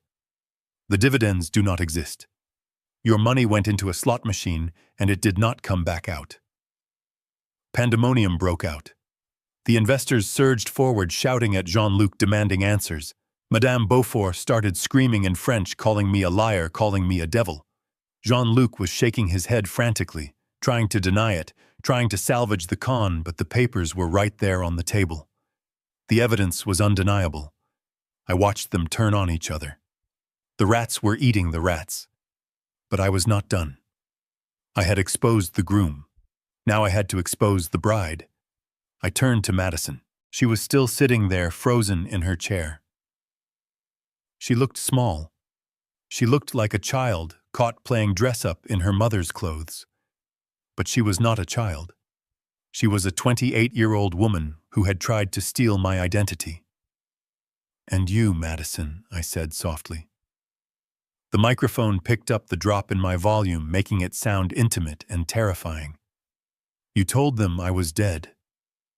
The room quieted down again. The drama of the money was one thing. The drama of the grave was another. You told them I was a distinguished diplomat. I continued walking toward her. You told them I died of a heart attack. You told them you were an heiress living off a trust fund. I stood over her. Look at me, Madison. She looked up. Her eyes were red-rimmed, terrified. I am not a diplomat, I said. My voice was thick with emotion now, the anger mixing with the grief of a father losing his child. I am Harrison Cole. I pour concrete. I frame houses. I wake up at 4 in the morning and I come home with dust in my lungs and aches in my joints. I built my business brick by brick. I have calluses on my hands that you have never touched because you were too ashamed of them. I held up my hands, palms out, so everyone could see. They were rough, scarred hands. The hands of a worker.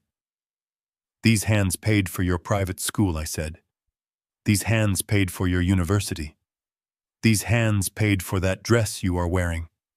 That Vera Wang custom gown that cost $25,000.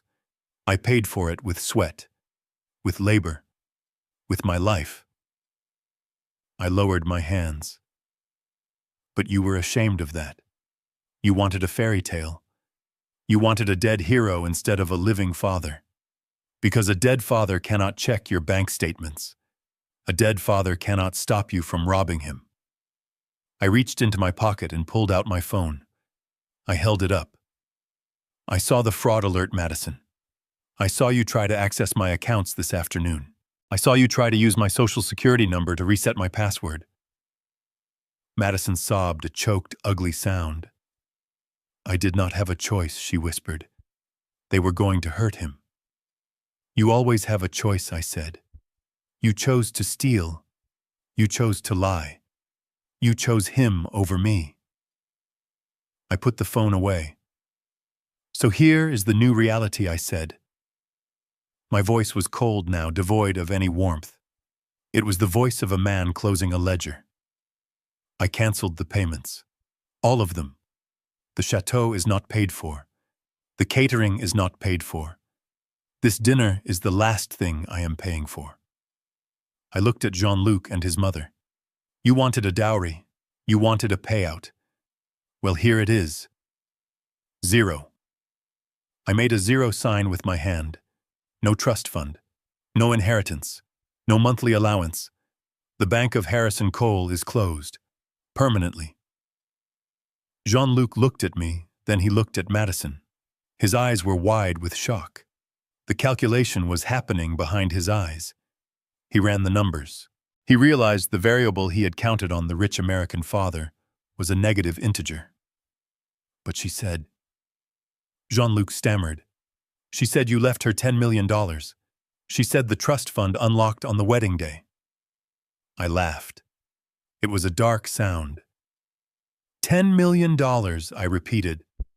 Son, I have done well for myself. But I am a contractor from Chicago, not a Saudi prince. There is no $10 million. There never was. Madison made it up. She sold you a fantasy just like you sold her one. I looked at Madison. You conned a con man, honey, I said. I guess you did learn something from me after all. You learned how to sell a blueprint before the building was up. Jean-Luc stood up. His chair scraped violently against the floor. His face was red, flushed with a mix of humiliation and fury. He was realizing that his escape plan, his golden ticket out of debt, his safety from the loan sharks, had just evaporated into thin air. He looked at Madison. The look of adoration, the look of love, the look he had worn when they walked in was gone. In its place was pure, unadulterated hatred. You lied to me, he screamed. His voice cracked. Madison stood up, reaching for him. Jean-Luc, please, she begged. We can figure this out. My dad, he is just angry. He has money. We can... She did not finish the sentence. Jean-Luc's hand moved faster than I expected. The slap echoed through the room, louder than the microphone drop, louder than the shattered glass. It was a vicious, backhanded strike that caught Madison across the cheek. The force of it knocked her back into her chair. She gasped, clutching her face, staring at him in shock. You stupid bitch! Jean-Luc screamed, standing over her. You told me 10 million. You told me it was guaranteed. The room erupted. Pierre was on his feet, moving toward the table, but I held up a hand to stop him. I needed her to see this. I needed her to feel it. Jean-Luc was not done. He grabbed the tablecloth and yanked it. Plates, glasses, silverware, and the flower arrangements crashed to the floor in a cacophony of destruction. $10 million, he roared, saliva flying from his mouth. I have people coming for me. Real people. Dangerous people. And you bring me a bricklayer. He pointed at me, spitting on the floor. A bricklayer with empty pockets. Madison was crying, huddled in her chair, the red mark on her cheek growing brighter by the second. She looked at Jean-Luc, then she looked at me. She was waiting for me to step in. She was waiting for her father, the protector, the man who fixed everything to charge in and knock him out. She was waiting for the rescue. But I stood still. I watched the man she had chosen, the man she had lied for, the man she was willing to send me to jail for, show her exactly who he was. This was the lesson. This was the payoff. You lied to me, Jean-Luc shouted again, looming over her. You are nothing. You are a fraud, just like your father. I stepped forward then. Just one step. Enough to draw his attention. Be careful, son, I said, my voice low. I may be a bricklayer, but I have buried things a lot heavier than you in a foundation. Jean-Luc looked at me. He saw the size of my shoulders. He saw the calluses on my hands. He saw 50 years of hard labor staring back at him. He backed down. He looked around the room at the angry investors, at the ruined dinner, at the woman he had just hit. He realized he had lost. He spat on the floor one last time near Madison's feet. We are finished, he hissed at her. He turned and stormed toward the door, pushing past the stunned waiters. Madame Beaufort scrambled after him, clutching her fake diamond necklace, cursing in French. The door swung shut behind them. Silence returned to the room. But this time it was different. It was the silence of a battlefield after the shooting stops. Madison sat alone at the ruined table, the wine stain on her dress, the red mark on her face, the shattered glass around her feet. She looked up at me. "Dad," she whispered. I looked at her. I felt an immense sadness wash over me, but it was not the sadness of regret. It was the sadness of grief. I was grieving the daughter I thought I had. I did not go to her. I did not hug her. I turned to the investors. "I am sorry for your loss," I said to them. "I truly am. But the money is gone. Do not look for it here." Then I turned and walked toward the exit. Pierre fell in step beside me. "Where are you going, Harrison?" he asked softly. "I am going to get a burger," I said. "I am starving." "But what about her?" Pierre asked, gesturing back at Madison, who was now sobbing into her hands. I stopped at the door. I looked back one last time. "She is in the rubble now, Pierre," I said. "Let her dig herself out. It is the only way she will learn how to build something real." I pushed the doors open and walked out into the Paris night. The air was cool and crisp. I took a deep breath. For the first time in 24 hours, I could breathe. The demolition was complete. Now we would see if anything could be salvaged from the wreckage. The silence in the restaurant did not last long, because it was broken by the sound of reality rushing back in as Jean-Luc stormed out. But his mother, Marie Beaufort, lingered for a moment, just long enough to grab 2 unopened bottles of the fake Chateau Margaux from the serving table and shove them into her oversized handbag, her eyes darting around like a cornered rat. She looked at Madison, who was still weeping in the chair, and spat a stream of rapid-fire French at her, and I did not need a translator to understand the venom, because she called her a fool. She called her a peasant. She called her a waste of time before she turned and ran after her son, leaving my daughter, sitting in the wreckage of her own ambition. The investors were filing out now, and they walked past Madison without looking at her because they were already on their phones calling lawyers and calling the police, trying to salvage what was left of their savings. Knowing they were victims too, but they had learned a hard lesson that night. I stood by the kitchen door with Michel, and the staff was waiting, hovering by the walls, unsure of what to do with the half-eaten appetizers and the shattered glass, because it was a scene of absolute devastation. A banquet hall turned into a crime scene. Michel looked at me, his face pale, and asked, "Monsieur Cole, do we continue the service?" I looked at the table, and I looked at the empty chairs where the fake aristocrats had sat, and I looked at Madison, who was staring at the tablecloth, tracing the stain of the red wine with a shaking finger, looking lost and broken, but still sitting there as if waiting for the next course, as if she thought that if she just stayed seated long enough, the movie would rewind and the happy ending would play out. She needed to wake up. "No, Michel," I said, my voice flat. "The party is over. Clear the table." Michel snapped his fingers and ordered his staff to clear everything immediately. The waiters moved in with efficient brutality, and they did not ask if she was finished. They reached over her, snatching plates and glasses, stripping the silverware, and rolling up the tablecloths, bundling the expensive centerpieces into trash bags. It was the sound of a dream being dismantled with every clatter and crash and thud. Madison flinched with every noise and looked up, blinking as the waiters took the breadbasket from under her nose. "Dad," she croaked, her voice small and terrified. "Tell them to stop. We can still eat." I shook my head and told her there is nothing to eat. "Madison, the kitchen is closed." I turned and walked out the door into the cool Paris night, where Pierre was waiting by the curb smoking a cigarette, and he nodded at me, a silent acknowledgement of a job done.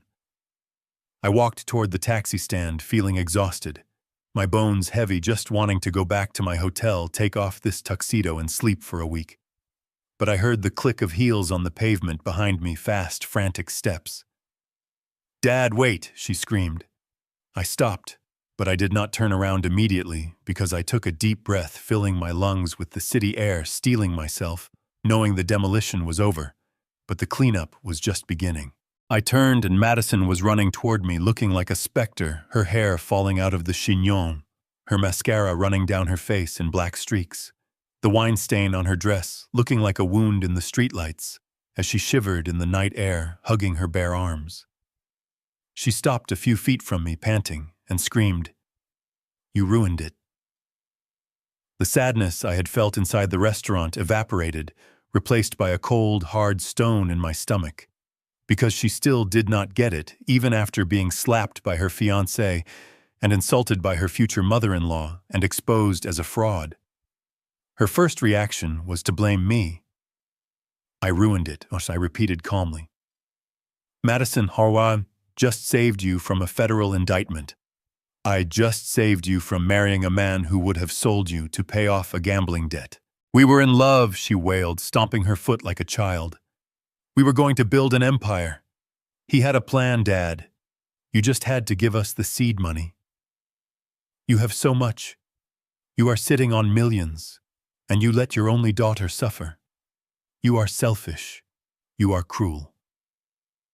I looked at her and saw the delusion in her eyes, deep and rooted in years of getting everything she wanted without working for it.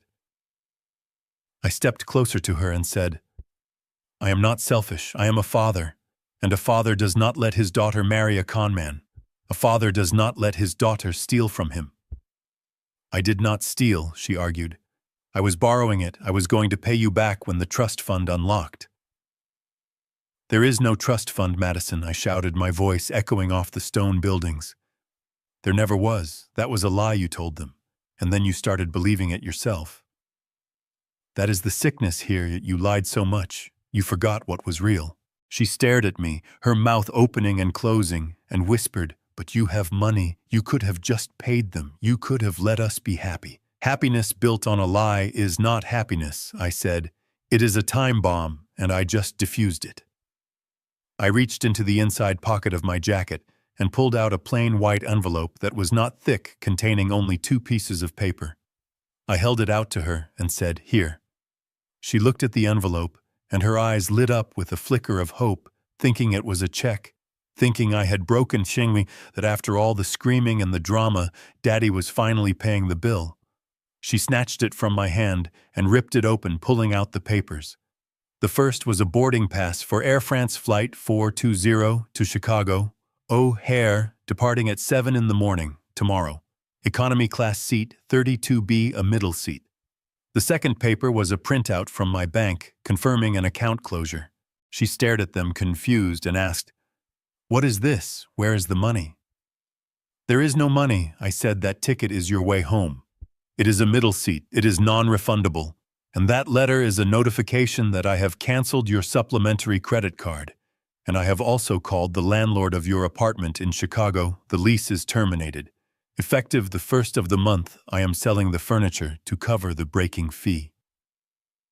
She looked up at me, horror dawning on her face, and whispered, "You are cutting me off." "I am setting you free," I corrected her. "You wanted to be independent. You wanted to be a big shot. Well, here is your chance." I pointed to the ticket and said, "You have 2 choices. Madison option A. You get on that plane tomorrow morning, you fly back to Chicago, you move into a studio apartment that you pay for, you get a job, a real job, waitress, receptionist. I do not care. You work, you pay your own bills, you start from zero, and maybe in a few years, when you have learned what a dollar is actually worth, we can have dinner." She shook her head, tears flying, and asked, "What about option B?" "Option B," I said, gesturing to the streets of Paris behind her. "You stay here, you stay with your count. You help him pay off his €200,000 debt. You explain to the police why you were selling shares in a fake company. You figure it out, without me, without my money, without my name." "I cannot go back to Chicago," she sobbed. "I told everyone I was moving to Paris to live in a castle. They will laugh at me. I will be a joke." "You are already a joke, Madison," I said brutally. The only question is whether you want to be a joke with a future or a tragedy with a prison sentence. She crumpled the papers in her hand and screamed, "I hate you. I hate you so much." "I know," I said, "and I can live with that, because I love you enough to let you hate me." I turned away and walked toward the waiting taxi that Pierre had hailed, and I opened the door. "Dad!" "Wait," she screamed, running a few steps after me. "You cannot leave me here. I have no money for a hotel. I have nowhere to go." I paused with my hand on the door handle and said, without looking back, "The airport is open 24 hours. The train costs 10 euros. I suggest you start walking." I got into the car and Pierre slammed the door shut, and I told the driver to drive. As the car pulled away, I looked out the rear window and saw Madison standing on the sidewalk, under the yellow glow of the street lamp, screaming something I could not hear as she threw the envelope on the ground, then immediately fell to her knees and scrambled to pick up the ticket. She was broken and humiliated and alone. It was the hardest thing I had ever done because leaving my child on a street corner in a foreign country felt like a violation of nature. But as I watched her figure recede into the distance, I felt hope because for the first time in her life, she had a problem she could not buy her way out of, and she had to make a choice that had real consequences. She had the ticket. She had the way home now. She just had to decide if she was humble enough to take it. 6 months have passed since I left my daughter, screaming on a sidewalk in Paris, and the Chicago autumn has settled in with a crisp chill that usually makes my old joints ache. But this year, I feel lighter than I have in decades. I am sitting on the back porch of a bungalow in the suburbs, a modest brick house I bought 3 months ago after selling the apartment in the city, because I needed to get away from the ghosts of the past and get back to what I know, which is fixing things with my hands. The garden was a mess when I moved in, overrun with weeds and broken trellises, but I have spent every weekend out here pulling and planting and rebuilding. It is good work. It is honest work. Sarah is sitting in the wicker chair next to me, drinking iced tea and reading a book.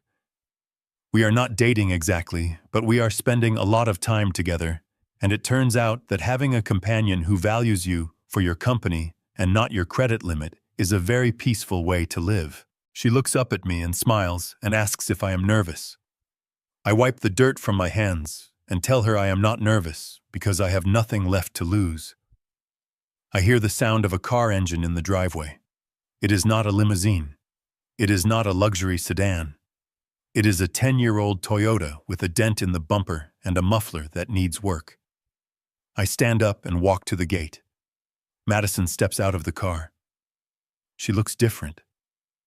The Madison who went to Paris was polished to a high shine, covered in labels, fake tan, and hair extensions.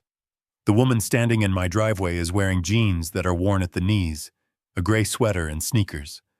Her hair is tied back in a messy bun, and she is not wearing makeup. She looks tired. She has dark circles under her eyes and her hands are chapped. She looks beautiful. She looks like a real person. She walks up the driveway slowly, carrying a brown paper grocery bag. She stops a few feet away from me. She does not try to hug me. She does not try to charm me. She just stands there and lets me look at her. "Hi, Dad," she says. Her voice is quiet. "Hi, Madison," I say. She shifts her weight from one foot to the other. "I brought you these," she says, holding out the bag. "I saw them at the market, and I remembered you used to like them when I was a kid." I take the bag and look inside. It is full of oranges, Florida navels. When she was 5 years old, we used to sit on the porch of our old house and peel oranges together and see who could get the peel off in one long strip. It was our game. It was a memory I thought she had deleted along with my existence as her father. "Thank you," I say. "Come sit down." We walk to the porch. She nods at Sarah, who smiles and excuses herself to go inside, giving us space.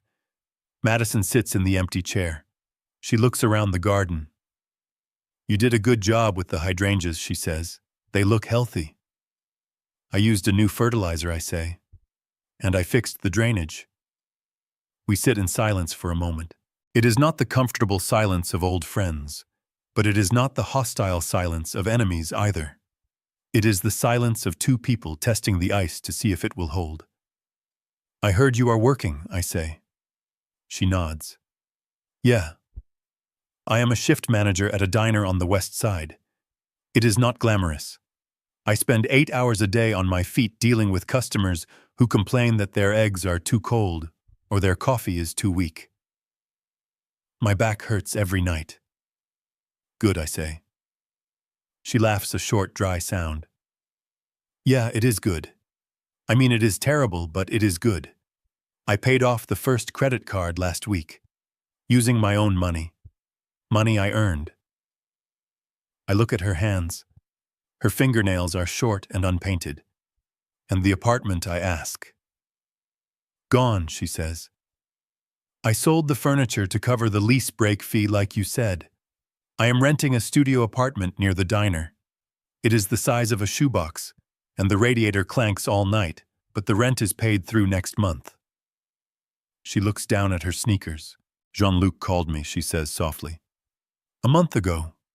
He said he found a new investor. He wanted me to come back. He said we could try again. I feel a spike of tension in my chest. And I ask. I told him to go to hell, she says, looking up at me. I told him I am done with fantasies. I told him I would rather serve pancakes for the rest of my life than spend one more minute pretending to be someone I am not. I let out a breath. The tension releases. I am proud of you, Madison, I say. Her eyes fill with tears. She tries to blink them back, but one escapes and rolls down her cheek. Dad, she says, her voice trembling. I am so sorry. I know I said it before, but I mean it now. I am sorry I lied about you. I am sorry I said you were dead. I was so ashamed of where I came from, because I felt small inside. I thought if I painted over my life with gold paint, nobody would see the cracks. But I just ended up rotting from the inside out. She reaches for an orange from the bag and starts to peel it. Her hands are shaking slightly. You were right to leave me there, she says. If you had bailed me out, I would still be lying. I would still be drowning. That ticket home was the hardest thing anyone has ever given me, but it was the only thing that could have saved me. She hands me a segment of the orange. I take it and eat it. It is sweet and tart. I am not going to pay your debts, Madison, I say. I am not going to buy you a house. I am not going to make it easy for you. I know, she says. I do not want you to. I want to do it myself, but maybe sometime we could just have dinner. Not at a fancy place. Just here, or at my place. I make a pretty good grilled cheese now. I smile. I would like that, I say. We sit there for a long time peeling oranges and watching the sun go down. We talk about small things, the weather, the cubs, the way the leaves are turning color. We do not talk about the money or the wedding or the humiliation. We have already said everything that needed to be said about that. Now we are just building, laying one brick at a time. Sarah comes back out with a tray of sandwiches. Madison stands up and helps her set the table. I watch them interacting. There is respect there. Madison is helping not because she wants something, but because she is a guest, and that is what you do. Later, after Madison leaves, driving away in her beat-up car to go to her small apartment and her hard job, I stay on the porch. Sarah sits next to me and takes my hand. You did good, Harrison, she says. I look at the empty orange peels on the table. You know, Sarah, I say, I lost $150,000 on that wedding. The deposit on the chateau, the cancellations, the flights, the fees. It is gone. I burned it. Does it bother you? She asks. I think about it. I think about the years of work that money represented. I think about the concrete I poured and the winters I endured to earn it. No, I say. It does not bother me. I look at the driveway where my daughter just drove away, not as a princess, not as a fake heiress, but as a woman with dignity and a job. That $150,000 was not a loss, I say. It was an investment. It was the most expensive education I ever paid for, but it worked. It bought my daughter back. It bought her soul back from the pawn shop she had sold it to. I look up at the sky.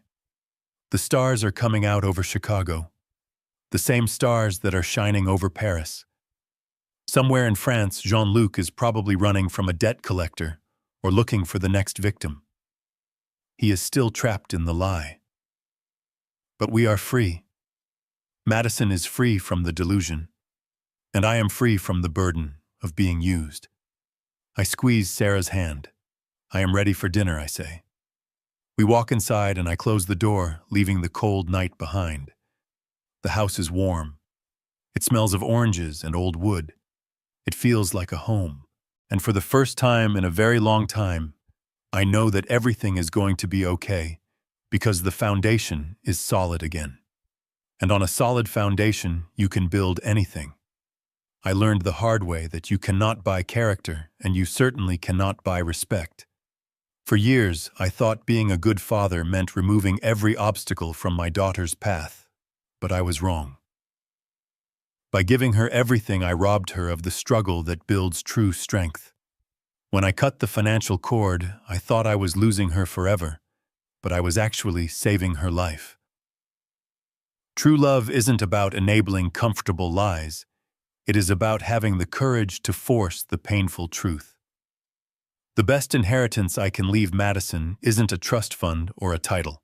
It is the knowledge that she is strong enough to stand on her own 2 feet without my wallet as a crutch. If you think I did the right thing by canceling the wedding and forcing my daughter to start over, hit that like button and tell me in the comments if you would have forgiven her sooner.